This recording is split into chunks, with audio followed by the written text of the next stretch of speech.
Anybody who runs for office should never get it. Anybody who asks for power should never be granted it.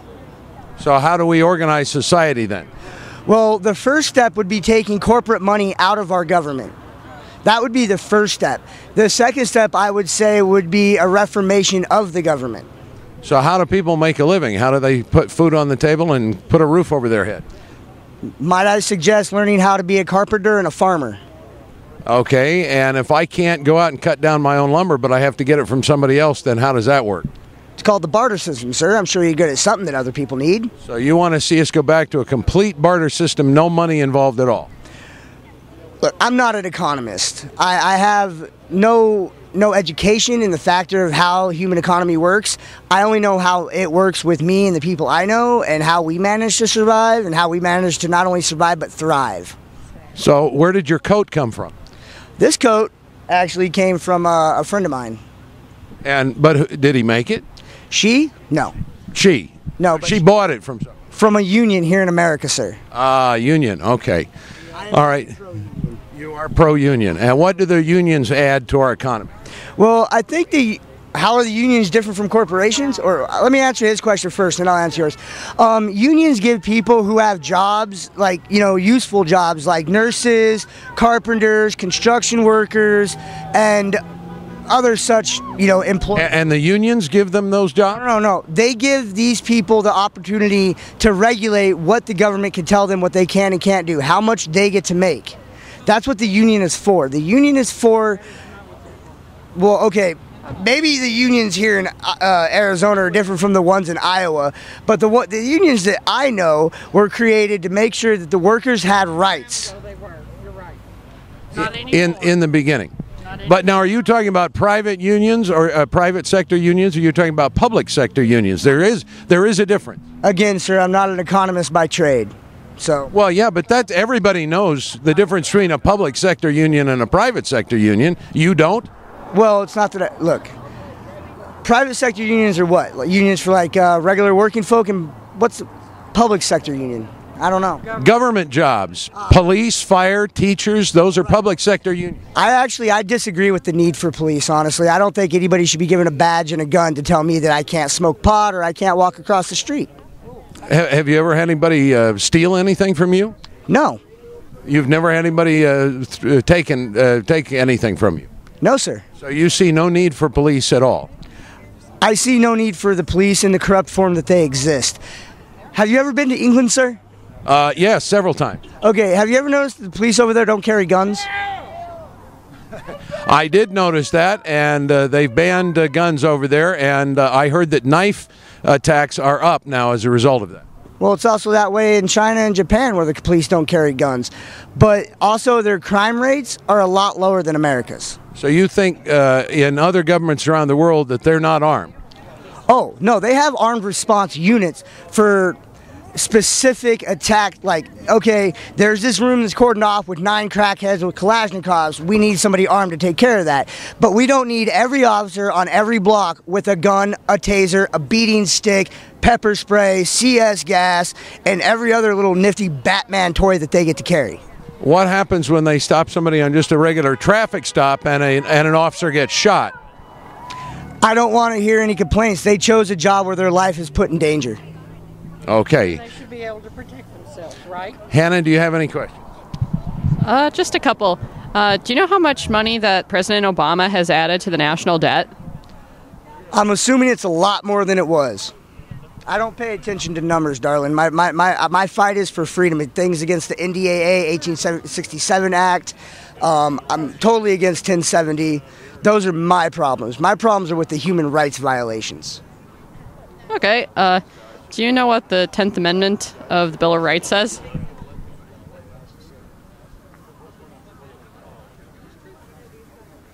Give me a minute. My memory's not... Like I said, I've been up since 6 a.m. and I haven't had any coffee. It's actually true, miss. Yeah, actually, see, I was up at 6 a.m. to fight here at the country, here in the city of Phoenix, to try to fight against Joe Arpaio.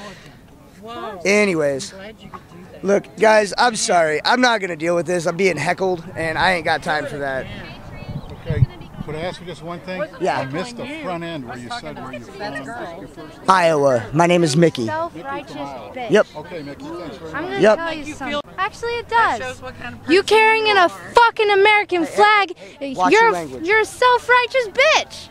You don't even know what America should be. You are blind and you are a fucking sheep. I know you don't. young to use that kind of language? I am 19 Aren't years you a old. little I bit can ignorant talk to be the way I driving? want to. 19 years old, you look like you're 14. Honey, leave them alone. You can't fight it. Real bad. Makes you look bad, babe. Makes you look bad. Leave it to people like you.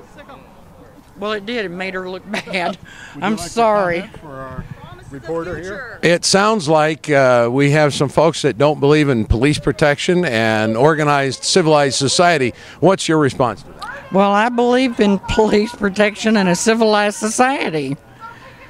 And are jobs created in the public sector or the private sector? Private. All right. And what has Obama done to create jobs in the private sector? Not a darn thing. He's destroyed the private sector. Yes. Let her Absolutely destroyed the private sector. Yes. So, what was your reaction to the State of the Union address I last wanted night? to throw up. Me too. I absolutely wanted to throw up. It actually frightened me more than I think it has in the past, and probably because we're becoming so close to the election, and I'm so afraid of who's going to beat him and will they beat him. You know, anybody right now. I understand that a lot of the things that he said last night he used in prior State of the Union speeches. Were you aware? Oh, it was repetitive. It was pretty much everything we expected to hear, which is in the past the same thing. Right. You know, it's top down, bottom up, and communism all the way. It's beginning of the end for us, I think, if we don't do away with Well, him. I'm tired of him telling me and my husband, because he does really well, that he should give up more of his money so somebody else can have it. I'm sick of that one. That's the whole point of destroying the private sector, is to make people reliant on government programs. Obama didn't create it, but he's certainly he's probably certainly what they've been waiting in for. Wouldn't that make things more fair, though? Well, now you don't want me to start cussing Brad. Really? Oh my God. Fair? What's fair? I mean, fair is just leave me alone and let me do what I can do. Let me be what I can be, and if I refuse to be better than what others might deem the best, and that's my right. But I have no right. I'm not rich. But I'd like the opportunity to be. I don't want anybody telling me that, you know, because people are rich, they owe me something. So rich is not a four-letter word to you? No, and actually, you know, as much as we hear it cliche, you know, I've never had a poor man give me a job. When I've made a living, and mostly all I've ever worked for actually are franchise businesses, which, you know, they're not as free as they should be, but those are the people I get jobs from. I think I've only worked for one large place. That was the casino in California, and I enjoyed working there. I loved working for them. They pay their people good, they treat them right, but they're not government either. Were those jobs unionized? No, they were. That was a non-union. It was a non-union. That was the Indian Paradise Casino, California side. Right. Used to be good things when they first started, because they did help the worker get a decent wage, but nowadays all they're about is putting money into coffers for Democrats. It's not really for the people. It's not doing anything for the union people. It's doing things for the people that are helping the Democrats. I actually don't even agree with that, with the unions. I don't think the unions ever were good for the country, ever. were. It was all a farce. People should be able to speak for themselves. If you're not getting a decent wage from somebody you work for, then you move on to the next employer. If they want to keep you, they will. If you're worth holding on to, then they'll hold on to you. You don't need organizations building themselves up under the lie that they're going to save you from any bad doings from your employer. If you got the balls to take care of yourself, you should have the balls to say, I don't want to work for less than this. You can't pay me more. I'm going to move on. I'm going to go down the block and work for Joe Blow because he says he's going to pay me $5 more than what you're paying me. If you know, that's the way it works. And unions were always, I think they were built on a lie. They were built, I think, basically and held in the lie on that fire, that fire, what fire was that? The fire of that factory, that sewing factory. Triangle fire. Oh, and, you know, actually, those people should have been able to deal with that on their own. To make women out to be weak That's what unions do. They make people out to look weak, and they come in like they're on knights on white horses, and they're going to save the day. It's all a lie. It's a farce. And government comes right in, and that's how they've gotten rich. They've gotten rich right along with the greedy corporates. I get so tired of seeing people go, hold Wall Street accountable. Hold the Washington, D.C. accountable right now. Let's get the real criminals out of here, and then we'll deal with the small guys who have just been kind of like little fish nibbling around Washington, D.C. It's really sad. There you go. I think this gentleman had something he wanted to add to the conversation. I don't want the sun in your eyes, but I'm going to get a little more of a side exposure for you. Okay, ask away. And so what brings you down here today?